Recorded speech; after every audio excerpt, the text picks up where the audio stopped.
নন্দিত কথা সাহিত্যিক, নাট্যকার, গীতিকার হুমায়ূন আহমেদ চলে যাওয়ার ১৪ বছর পূর্ণ হলো আজ। ২০১২ সালের এই দিনে চিকিৎসাধীন অবস্থায় নিউ ইয়র্কের হাসপাতালে শেষ নিঃশ্বাস ত্যাগ করেন এই কিংবদন্তি।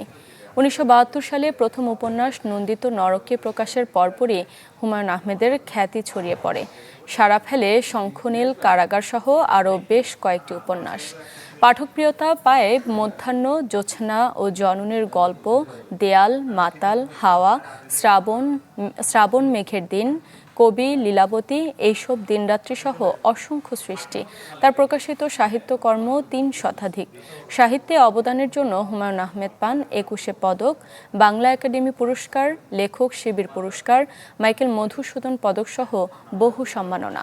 ২০১২ সালে ২৪ জুলাই গাজীপুরের নুহাশপল্লীতে সমাহিত করা হয় অসামান্য অনন্য হুমায়ূনকে।